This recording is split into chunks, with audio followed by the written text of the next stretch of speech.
Hello and welcome. My name is Raj Persaud and I'm a consultant psychiatrist based in London. And I'm delighted to be joined now by Ummni Khan, who's written a very interesting book called Vicarious Kinks, S&M in the Socio-Legal Imaginary. And this book is published by the University of Toronto Press. And Ummni Khan is an associate professor in the Department of Law and Legal Studies at Carleton University. Now, this is a fascinating book exploring various aspects of Sado-Masochism. It's kind of difficult to summarize exactly what it's about. It's about some famous legal cases where S&M features, but it's also about S&M in the popular imagination and in popular culture. But S&M is kind of in the news at the moment, Ummni, because of this book, 50 Shades of Grey. What are your thoughts about the book and its portrayal of an S&M? 50 Shades of Grey, I think, is a really exciting intervention into the popular imaginary. It also is a great example of how popular culture can be both transgressive and at the same time reinforce heteronormativity, let's say. So in my view, 50 Shades has opened up sexual possibilities for so many people. One of the really interesting things about its effect is that sex toys sales have rocketed since the phenomena of this book, and we see women. There are cases of women feeling more entitled to ask for particular kinds of sexual experiences from their lovers based on the book. So I think in many ways it's positive, but on the other hand, I think it buys some of its SM acceptability from transferring stigmatization to more hardcore kinds of SM relationships, relationships that have 24/7 dynamics where people are doing SM all the time. And it also reinforces the idea that SM is a product of childhood trauma and that that's a bad thing. So we see kind of two different kinds of messages from the book that on the one hand opens up possibilities, on the other hand reinforces some negative aspects of SM and really contains it in a very conventional romantic setting, and so it leaves out people who enjoy SM, let's say, with in group sex scenarios or same-sex scenarios. What about this aspect of S&M in popular culture that you mentioned in the book, which is this notion of S&M as a slippery slope, which is that it can't be stable. People end up slipping down a slippery slope, and it gets worse and worse and ends in a very bad place. Yeah, that's a recurring message that we see in a lot of pop culture. I mean, it's one of the reasons why 50 Shades is nice, because they don't end up kind of moving towards mutual self-destruction. But a lot of films, like 9½ Weeks is one of the early classic films, shows SM as being escalating. It's a little, it's a little bit exciting and people go down this path, but suddenly, a little bondage turns into extreme violence and even murder. And so there's a sense in popular culture, and it's reinforced, unfortunately, in other discourses, like some psychiatric discourses, that says SM is dangerous because it's addictive and it's inherently escalating. And also there's this notion that there must be something wrong with people who indulge in this activity, that it's psychopathologized in some way. Yes, so that's an unfortunate assumption that gets reinforced in many different guises, and psychiatry itself, I think, and I'm speaking specifically about the DSM, the Diagnostic Statistical Manual of Mental Disorders, which is used primarily in the US and Canada, unfortunately reinforces the idea that if you're interested in sadism and masochism, then there's something deviant about you and possibly pathological, and that has really problematic effects on your livelihood. Your job can be put at risk. You can be criminalized because of it, and your custody of your children can also get put at risk because of this pathologization of people who are interested in S&M. You don't agree that it should be pathologized? No, no, I don't, and I think science is on my side, as well as kind of sexual liberation.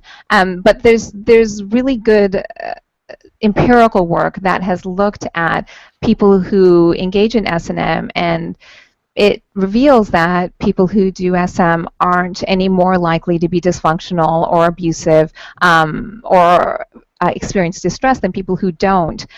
But there's an assumption, there's a negative assumption, I think, that because it's kind of deviant from the norm, it deviates from the norm, that there must be something wrong. And at the very least, it's not ideal. And 50 Shades, for example, actually reinforces that because the main character, Christian Grey, he is seen as someone who has suffered serious childhood trauma, and that's why his sexuality is deviant.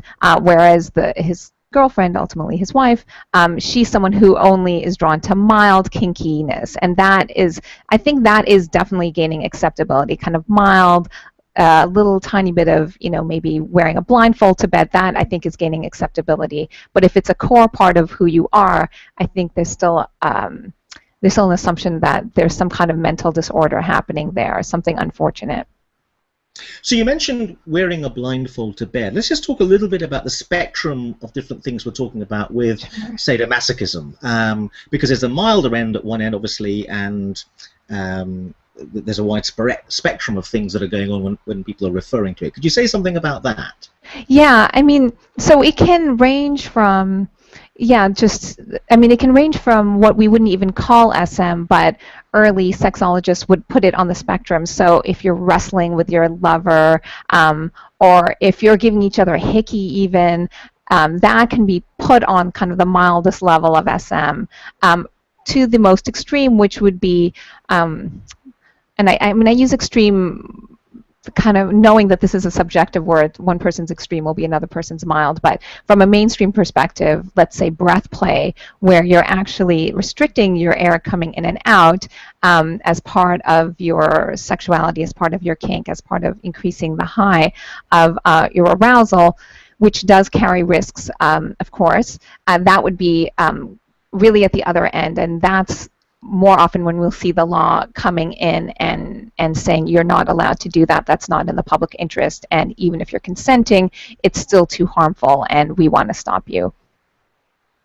So could you say something more about the kind of behaviors that the law seems to be concerned about, or the obscenity laws are concerned about? Sure, yeah. So it's very interesting if we just start with the obscenity side. We find that the law, in general, is more tolerant of different kinds of sexual representations. There's an idea that there should be freedom of speech, including sexual speech. But where the law wants to come in and censor is when the lawgivers perceive the pornographic text to be harmful. And unfortunately, SM often gets categorized as harmful because it involves power play, it involves bondage, it can involve scenes that look like sexual assault to the viewer. And so what we find with obscenity cases is that SM gets labeled as harmful without any empirical evidence to show that watching hardcore and even violent pornography will cause harm or particular kinds of attitudinal change. But the law will say that is harmful, and so we're not interfering on a moral basis, we're interfering on a harms basis, which is completely acceptable in a liberal society. And so that's where the law tends to justify its interference with SM pornography and SM erotica. That, for at least in Canada, and I think it's true in the US too, has changed. The internet has made it basically impossible to censor SM pornography. So for the most part, those kinds of cases that were happening a lot in the 80s are less common. What we find more in Canada is censorship through border control. And so we have Canada Customs interfering with certain kinds of shipments to bookstores, and usually it's gay SM. So gay SM, I think, gets pinpointed as particularly harmful to, I think, a homophobic imaginary where it's seen as more disruptive or something. And we find that in obscenity cases, and we also find that in practice when SM is practiced by gay men in particular, it is often seen as more dangerous and harmful. You review many fascinating legal cases in many different parts of the world, Yeah. Relating to this subject. I get a sense from the book, and I could be wrong, that you are writing about it as if there's a sense of injustice in the way the law covers this. Yes, no, that's right. I mean, it's interesting to sort of think through my own position, and you know, subjectivity versus objectivity. But I mean, I think that I think it's true, and I think I take that position in the book, that it's unjust and I mean deeply wrong to criminalize people and to incarcerate them for engaging in consensual behavior, and we find that. So the famous case in England, and it's a really important case because it's used not just in England but also in Canada as persuasive, is the R.V. Brown case that I'm sure many people are familiar with because it's so famous. It's an old case, right? It's from the early 1990s, and I don't think it would be decided the same way today, but unfortunately it hasn't been overturned, which means it still has precedent value. And in that case, we had a group of gay men who were engaging in entirely consensual activities that didn't cause any harm, they didn't need medical interventions, and yet some of those men were incarcerated for 3 years. And to me, that is, you know, is a deep injustice. And the fact that that case continues to be cited with approval, I mean, just recently in Canada, to me is really shows the extent to which kind of SM phobia can you know, cloud, I think, what would be a more legal, rational perspective, which is that we should interfere only when harm is shown. So let's just, I'm going to read a couple of paragraphs from your book, because it is a fascinating description of that case, which is easy to forget about. This is R.V. Brown, 1993, and I'm on page 226 of the book. You say, the case started in 1987 when the Obscene Publication Squad, a special unit in the British police, came upon a homemade video that portrayed same-sex S&M activities. The police claimed later, after a protracted and costly investigation, that they believed the submissives were not consenting, and that they had not merely seized evidence of violent assault, but had in their possession genuine snuff films. A murder investigation was initiated, which was dubbed Operation Spanner. After interviewing hundreds of people, after digging up a private garden in search of corpses, after months and millions of pounds spent, the police learned that none of the men in the video had been murdered. None of them had suffered injuries requiring medical attention, and all had been willing participants. This did not deter the police from eventually laying charges against 16 men with various assault-related offences. Now, you go on a bit about what happened to these men. Then one of the concluding comments is 4 years later, the European Court of Human Rights affirmed this British decision, stating that a state is entitled to regulate private activity when issues of health, safety, and morality are involved. Yes. But that seems crucial. In other words, this has wide repercussions for the rest of us in the way we lead our lives. Yes, absolutely. It's I mean, it's really interesting to see how morality gets defended as a viable legal arena that can be regulated by the state. So I think, I mean, to be fair, I think that that decision has in some ways been, in the British case law, has been modified in some of the subsequent cases, where, for example, when that case was used to criminalize the heterosexual couple, the prison sentence was suspended, so he wasn't actually incarcerated. So you can see a kind of different, a less kind of hysterical reaction to it, but it still stands as good law, and so I think it does leave us all vulnerable, and like I said, gets used to justify other kinds of criminalizations in other jurisdictions. The case that I think is really exciting in England that I cite at the end of that chapter is the civil case between Max Mosley and News of the World, and in that case, if you read the decision carefully, it's interesting because I read the judge, Justice Eadie, as trying to kind of carefully walk around that decision to show how it does not apply in this case. Okay, so let me just back up and give people the facts of that case. So in that case, Max Mosley, who's a high-profile person because of his because he led the F1 racing organization, he was his privacy was kind of infiltrated when he had a SM interaction with 5 sex workers, and News of the World posted very sensationalist headlines about how he was involved in a sick Nazi orgy. And one of the things News of the World argued in their civil case, so he sued them for breach of privacy, along with a couple of other torts. And one of the things News of the World said was, well, based on the R.V. Brown decision, he's actually committing a crime because he's an accessory to assault upon his own body.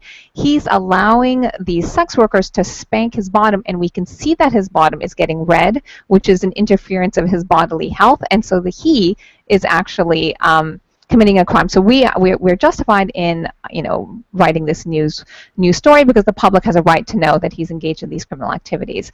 And the judge rejected that, and I think so.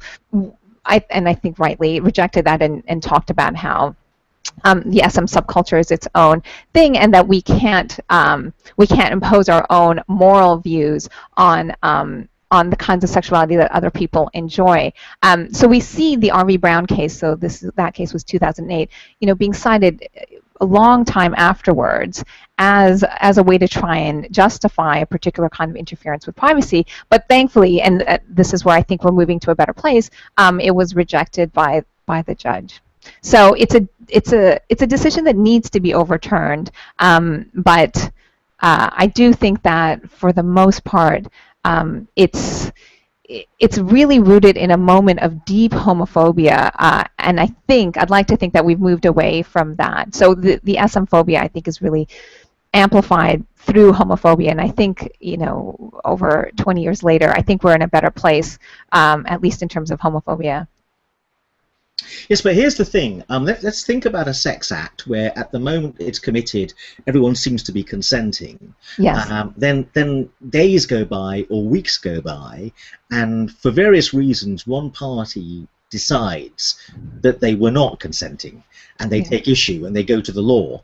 Then it seems to me your position runs into a bit of trouble, which is that it's all fine and it's defendable as long as everyone keeps saying, yes, we all consented.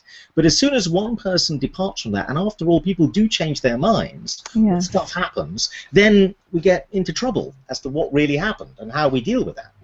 Yes, no, absolutely. I mean, so the Canadian case, the RVJA case, I mean, we will never know what actually happened, but there's at least evidence that that's what happened. So fairly hardcore SM interaction happened, including breath play, and then 7 weeks later, one of the partners said that she didn't consent to that particular aspect, and R.V. Brown was cited for its persuasive value, and his criminalization was upheld by the Supreme Court of Canada. It's actually, I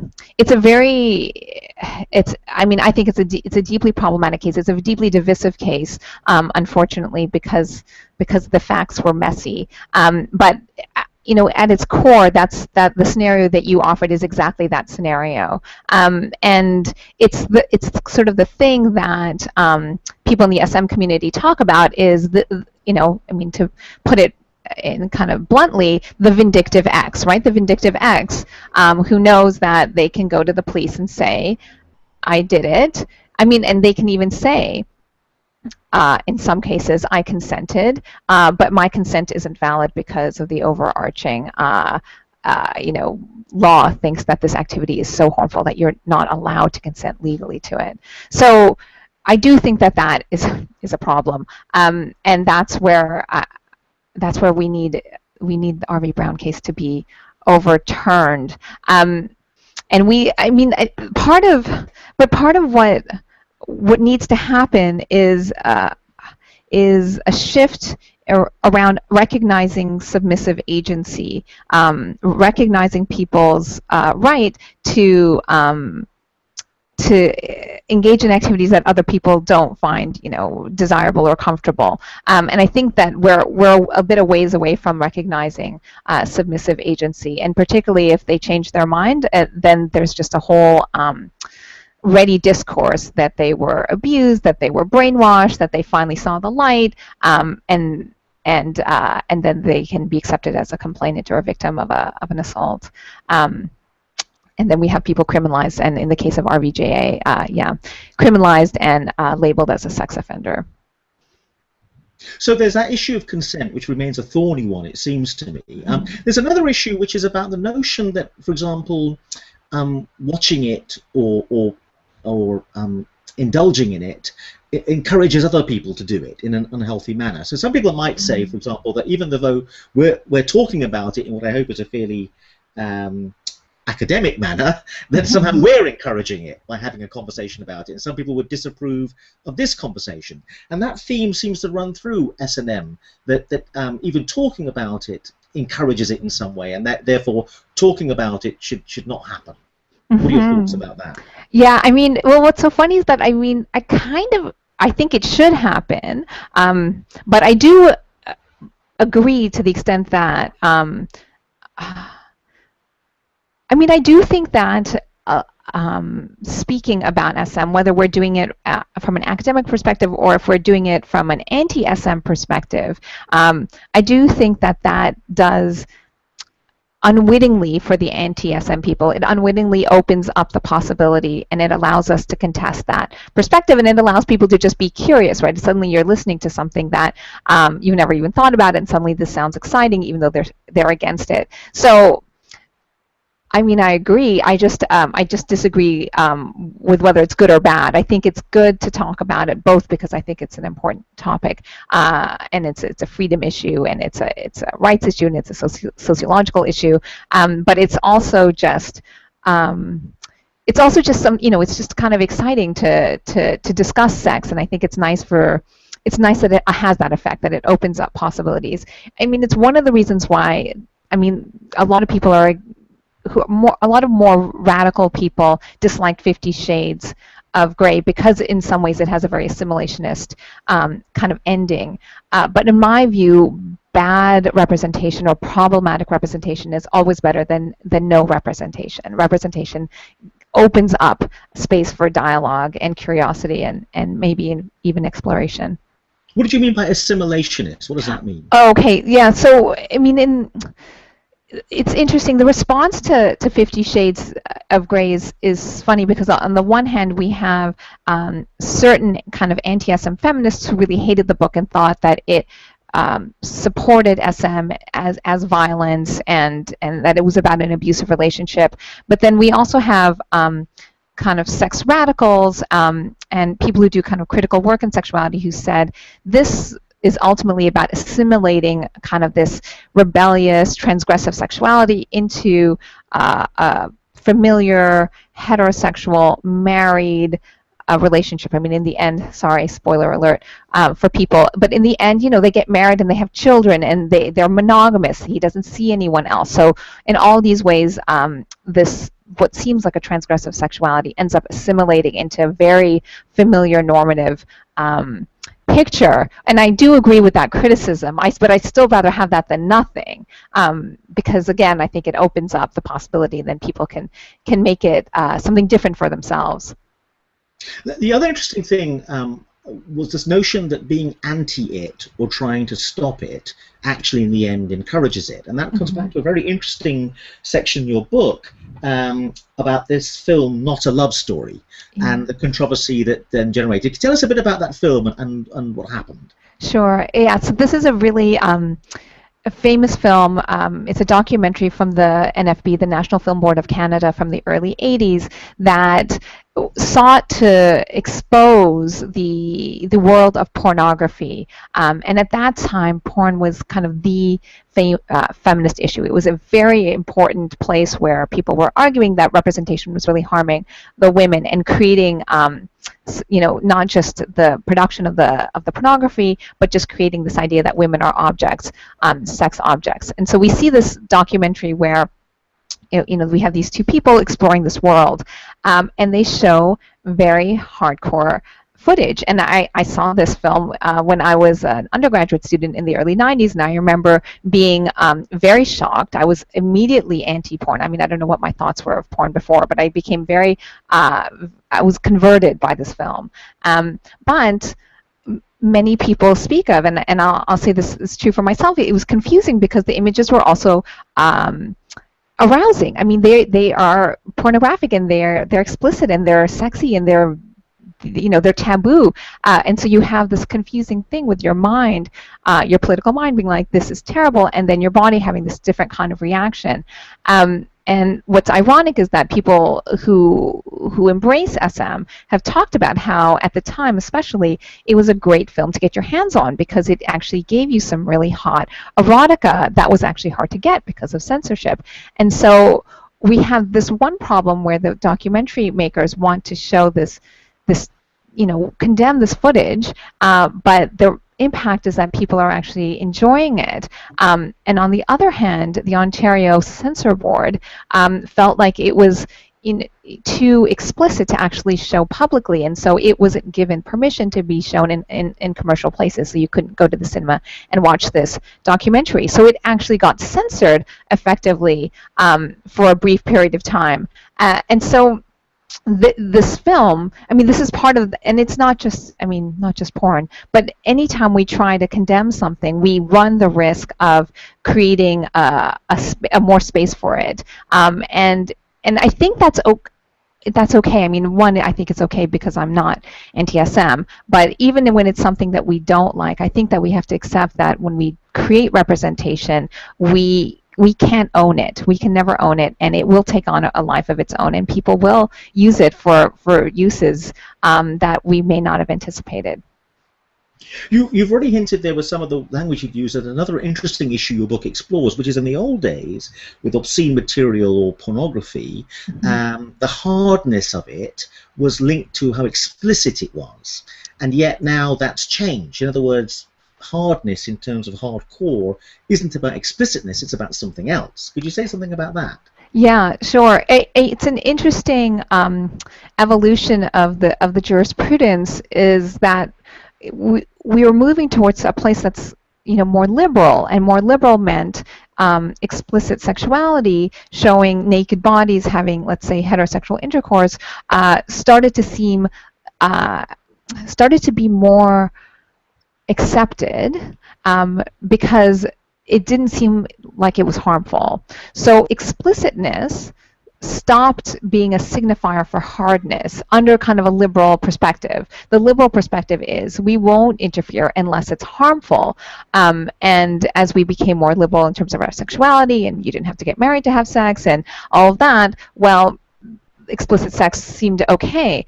Unfortunately, that gave rise to another kind of notion of hardcoreness, which is what is considered harmful, a representation. And under the kind of, especially in the 1980s, the kind of liberal perspective, harmful meant violent. Violent because this idea that, well, if you watch violent sexual interactions, then you're going to imitate it, or you're going to think that it's normal, and you're going to think that it's okay.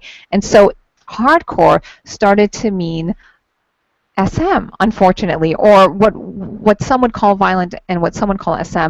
Others would just conflate completely those two kinds of genres. And so SM, unfortunately, though it may not have any nudity at all, it may have no overt sexuality. We could just have, someone being whipped, or someone, in a full leather outfit serving someone else. That started to register as hardcore. And so now, when we talk about hardcore, it's more, it moves more into something that involves kind of non-normative, kinky sexuality as opposed to just mere explicitness.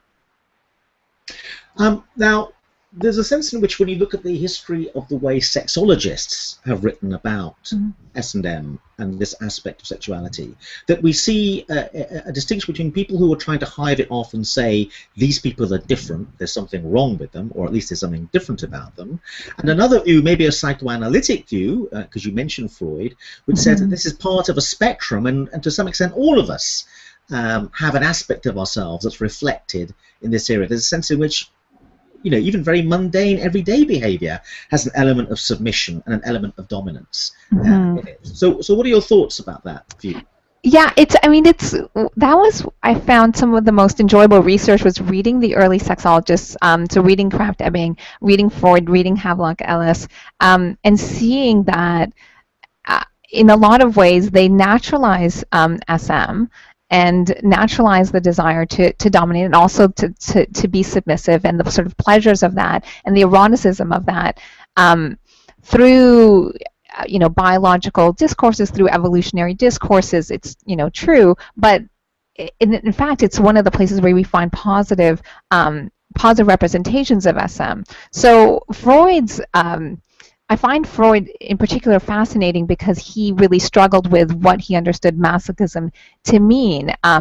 His earlier writings seem to see masochism as just an inversion of sadism. It's we're feeling guilty because we have these sadistic desires, and so we repress them, and they transform into masochism. So it wasn't its own primary drive, but his later writings start to recognize masochism as something that is part of the fusion of the life and death instinct. So I'm not a psychoanalyst, but I actually find Freud really fascinating. So I read quite a bit of it, and his idea that there's something kind of natural about masochism, and it's related to early our relationship to the father. It's related to kind of this incestuous desire for the father, and then guilt for having that desire can turn into at that point pathological and self-destructive masochism, where you want to get punished now for having this taboo desire. But Freud, Krafft-Ebing, and Ellis all saw mild forms of sadism and masochism as entirely natural, and as part of kind of everyday eroticism. What they all saw as problematic was when those desires detached from kind of a more normative couple relationship, when pain for the sake of pain, either giving it or getting it, became the end goal, as opposed to kind of a pleasurable path towards ultimate intercourse. So they all have a kind of normative conclusion to the story, but if we look at kind of their writings, there's actually a lot of positive representation of SM, and also just a breaking down the line between perversity and normativity, showing that in fact the spectrum is there, and that we all have it in us. And so long as it's is contained within a kind of healthy relationship as they understood it, then it's entirely appropriate and natural. So that's I think kind of fun to look at that and kind of excavate the liberatory messages of some of their earlier writings. So one source of opposition to S&M is the notion it's not normal, it's not healthy, and you can see people writing about this in terms of the psychopathology of sex. But another source of opposition, which you write very interestingly about in the book, comes from feminism. The notion that it's not feminist, and therefore it's a bad thing. And you have a very interesting section of the book where you, I think, entitle Sex Wars. Can you tell us a bit about what these sex wars were? Because it looks as though the devastating blow to the feminists is when there was a group of people called lesbians who were really into this. There's a small group of lesbians, or a large group, I don't know, but lesbians who were into S&M sex. So that became problematic for the feminists. Could you say something about that? Yeah, sure. It's really, I found studying the sex wars absolutely fascinating. I mean, in part because I was part of it, at least towards the end.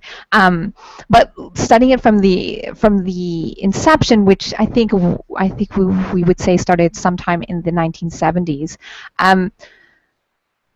There were some women who came out as lesbians interested in SM, or lesbian SM practitioners, and they really represented a betrayal to kind of the anti-SM side, a betrayal of what feminism is and what a lesbian is.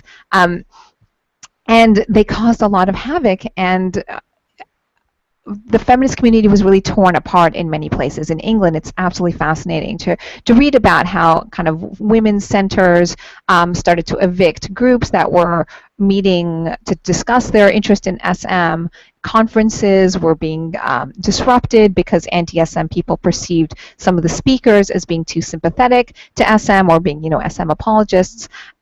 So from the anti-SM perspective, this sexuality is patriarchal, it's racist, because it replicates these kind of oppressive dynamics of dominance and submission, and it's an internalized kind of brainwashed disease. Like, a lot of them actually acknowledged having desires that could fall under SM, but what we were supposed to do as good feminists was repress them or diagnose them or talk about them or at least condemn them, not flaunt them, not celebrate them or indulge into them. And so there was this really big split in the feminist movement on this issue. And really what's interesting is that it wasn't just whether SM was acceptable or not, it's whether it was acceptable for a feminist. So it was a real battle over what the meaning of feminism was. And from the anti-SM feminist perspective, they were really attached to, I think, a kind of sentimentalized version of sexuality where it needed to be about affection, it needed to be about love, and it needed to be about kind of vanilla gentleness, right? We are sisters and we're going to have gentle, respectful sex. We're not going to take on these sort of props of oppression. But, from the lesbian SM perspective, that pleasure became more important. Pleasure was prioritized, freedom was prioritized, and kind of, the desire to be able to explore, the questions of sexuality, instead of assuming that there was one right way to do it and the rest of the way was wrong. And so we see a real split in the movement that I think has receded, more or less. SM isn't as much of an issue now, but I think the aftershocks of this war continue in feminist circles about what the meaning of sexuality is, and we have people who self-identify as kind of sex-positive feminists or sex radical feminists, and we have other people who are more interested in thinking about sexuality as really a place of oppression, and a place where we need to kind of weed out vestiges of dominance and submission. The fact that it seems to be a peripheral activity, and yet mainstream media constantly returns to it, and we go back to these films that have been very popular, mainstream Hollywood films, and there are a few that are analysed in your book, and you also analyse pop videos from Rihanna, for example, suggests that we can't really escape from it, and therefore it's not a peripheral interest. There's a sense in which S&M activity or culture says something or resonates within anyone at a deep level, in the sense that something, a deep part of our psyche that has some relationship with this. I get a sense that you think that, in some sense, from the book, that it's not just something that's a peripheral fringe interest. Yeah, I do. I will admit it. I do think it's something that I do think it speaks to us people. That's not kind of my political position. Like, my political position is, about freedom and about, the criminal law not interfering with, our own explorations of sexuality or imposing a particular view of sexuality. But kind of on a, personal level, it seems to me, based on my research, but also just based on conversations with people, because I love talking about sex at dinner parties and the such, that on some level it does speak to people. These that the power play that happens in SM draws us, intrigues us, and is a part of even everyday sexuality. So, like we were talking about earlier, the spectrum. Like, why is it that hickeys are something that people enjoy? Why is it that even even missionary position sex, right, the most normative kind of sex, still on some level has, one person on top, right, literally, and I think that can translate into a kind of dynamic that can be erotic for the people involved. So I think that SM is can be a part of, I mean, I wouldn't impose it on someone who said it wasn't, but I feel like it's a part of a lot of people's sexuality, but that we won't necessarily have to recognize it as such, or identify with the subculture.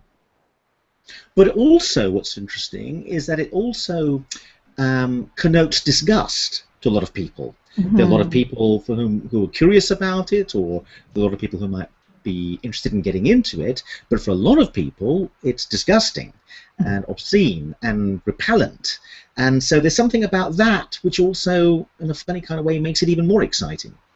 Yeah, I think disgust is such an interesting emotion, and really I draw on a lot of really incisive scholars of disgust. So William Miller is one of them who talks about the kind of ambivalence of disgust, that it can be, I mean, one, it can be just a defense mechanism, right? We feel this intense disgust as a way to protect ourselves from how drawn we are to a particular activity. Disgust, also, really citing Miller here, is also, I think, is a defense mechanism to prove that we're not interested in something. And we see this in the R.V. Brown case, which was divided 3-2. So the dissenting judges who found that the accused shouldn't have been criminalized still went out of their way to talk about how disgusted they were by these SM activities. And so I think that disgust, our utterances of disgust, are a way to communicate to the people around us, I'm not that pervert. I might be studying it. I might be adjudicating a case about it, but I just want you to know that that's not me. And so I think it serves these interesting rhetorical functions. And I found that with academic writers too, actually. This one anti-SM feminist academic spends the first part of her article talking about how disgusted she was at looking at when she was researching SM. So why is she sharing that with us? But on some level, she wants us, I think, to know that she's not into it. There's no prurient interest that she has, and I think it gives some kind of moral strength to our rational position when we are against something and we're disgusted by it. It means we feel it on a deep, visceral level, and I think that that's supposed to have, more persuasive value. And I mean, I am also disgusted by other things, other kinds of injustices, let's say, and so I understand that disgust is something. It means we feel something deeply, and we're communicating that to our whoever's listening to us. But we have to have respect for people who are disgusted by stuff. Yeah. Yes. Absolutely. I mean, you sound reluctant to accept that. Well, I definitely think we need to respect our emotions and be true to them and all of that. But it's when people seem to use disgust as proof of the badness. If I'm disgusted, then it must mean that it's bad. That's where that's my hesitation. So I do think it's interesting to think about who's disgusted and why we're disgusted. And I don't think people should feel bad about feeling disgust. But I don't think that disgust is proof of badness. And I would also say, let's say someone who feels disgust for SM or particular SM practices, I mean, it may be a moment, a time to reflect on maybe there are other things happening besides, objection. Maybe there is some kind of repressed curiosity, at least, about what's happening in those activities. One of the interesting things I think the book is about, and we're running out of time, so I'm going to probably end very shortly with a very unfair question to you, which is that one of the things that struck me about people who are comfortable with S&M and are really into it is they've kind of worked out for themselves what sex is for, and or for them at any rate. And I do think that's in a way a central enigma posed by your book, which is what is sex for? There was a point in the historical past when it was clear what sex was for, maybe in terms of procreation, but it was always actually a question as to what is sex for. And there is a sense in which people who have fetishes or or things that are regarded as fringe aspects, or things that are discussed other people or frowned upon, in a funny kind of way, they're kind of worked out in a much better sense than maybe the mainstream culture, what sex is for them. What are your thoughts about this question? What is sex for? Yeah, it's a great question, because I think a lot of times when we celebrate a sexual practice, or when we condemn a sexual practice, there's an underlying assumption of what sex is for. So in one of the DSM editions, I think the DSM-4, there's a justification. Well, why do they have, particular sexuality cordoned off as paraphilias that may require intervention? And it says, well, sexuality that interferes with reciprocal affectionate relations. And of course, the assumption there is that sex should be reciprocal, it should be affectionate. So I think part of the problem with the anti-SM stuff is an assumption that sex should have particular kinds of goals. I mean, so conservatively, like you said, it was to have children. More liberally, it's to bond with your partner, or whatever.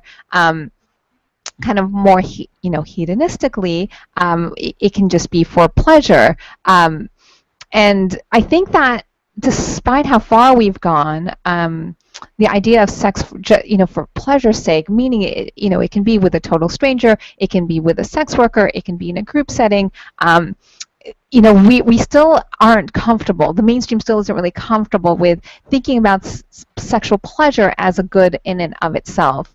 And so, I think for our SM practitioners, I think because there's SM marginalization, there's a need to think through, like, well, why am I doing this? And so for some, it's about catharsis, it's about working through trauma, it's about pleasure, it's about connection, it's about, but I think that when you're put kind of on the margins, you can be more thoughtful. I think this is true also for queer people and people in same-sex relationships.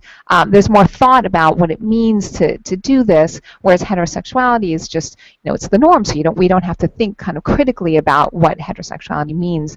And the nice thing about that is that this sort of marginalization, I think, helps us to be more conscious about what we choose. And so one of the things that people say about SM, which is so great, is that you talk to your partner about what you want, and there are ways of stopping it that don't hurt anyone's feelings or embarrass anyone if things are going in a way that you don't like, when you use a safe word, for example. And so SM practitioners can be, not always, but can be more thoughtful and more explicit about what they want from a sexual interaction, and what to do if it's going off course, than just if you're having sex with your partner, or you're having sex for the first time with someone you've been dating. There's an assumption that it's also natural and it's all going to happen the way it's supposed to, and you don't need to talk about it. And I think that's unfortunate, because talking about it can help you get to a place of more pleasure, and it can also avoid places of unhappiness or discomfort, or even assault. So in the sense of what sex is for, I think for people who've been marginalized because of their sexuality, I think that the advantage has been that we've talked about it more, and I think that's a good thing. I guess that's my closing, that talking about sex is a good thing. But one final question then. Yes, okay. There's a sense in which you allude to the fact that the way popular culture handles S&M does it a disservice. And I want to pick on two examples in the book. The pop video that Rihanna famously portrayed, some S&M motifs or activity, and the film Pulp Fiction. It would be dangerous to get a sense of what S&M is about from these examples, wouldn't it? What are your thoughts? So Pulp Fiction. The film. Yeah, the film. Yeah, that's what we're talking about, right? Yeah. The film. Yes, that representation, and I would say most representations of male gay SM. Yeah, if we took that to be the example of what it is, then we would have a very negative view. It would be associated. Perhaps you could describe the scene, though. Oh, yeah, great. I've not seen the film. Oh my God, go out and see the film. But okay, just so you know, just so you're prepared. Yeah, so in that film, it's really, I mean, it's a very enjoyable film, but we have this one scene where these two men kidnap these other two men and end up, well, one of them does end up getting sexually assaulted, but the two assaulters are also sadomasochists who keep a submissive on hand, and they refer to him as the gimp. So the famous scene is Bring Out the Gimp, where they bring out this submissive who's dressed in full leather gear, including a leather hood, who's, you know, chained to, his collar has a chain to it. And they tell the gimp to watch one man while they sexually assault the other. So we get a sense that these men are on some level connected to an SM sexual subculture, a gay SM sexual subculture.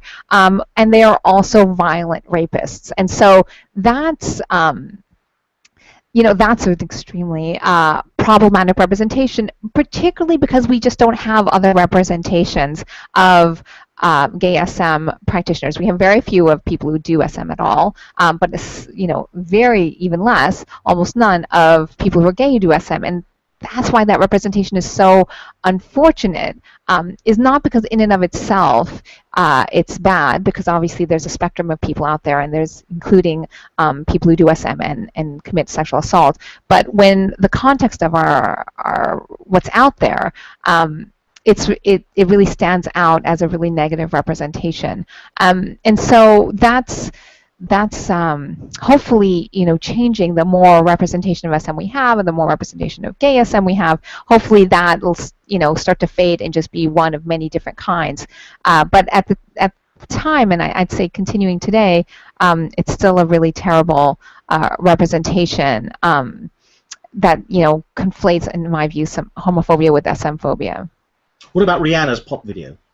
Yeah, so Rihanna's, I really think it's a important intervention. It's a great video for really what I love most about kind of people who work with SM representation, which is taking all the accusations, all the anti-SM accusations, and just shoving your face into it. And so in her video, we see her engaging in multiple different kinds of SM scenarios. We see her being a dominant with a kind of man acting like her dog, but we also see her tied up like she's a bratty little baby. But we also see her interaction with the press. And on the one hand, it seems like the press is dominating her in an oppressive way. They've got her kind of tied up in saran wrap, and they're writing notes about her, about how she has daddy issues, and she's a pathologized subject. But on the other hand, then we see the press as the submissives, and they have ball gags in their mouths, and she's now dominating them.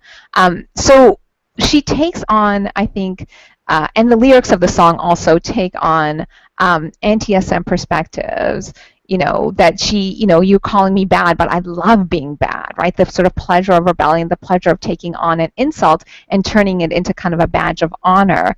But I also think that the video shows how the press and the people who fawn over her, but then write these sort of scathing articles about how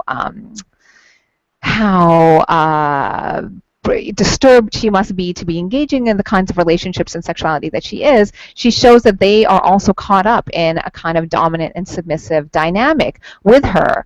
And in that way, I think she de-exceptionalizes sadomasochism, and I think that's a really important intervention, is to show how the pleasures that people get out of dominance and submission, not just sexually, but in our everyday interactions.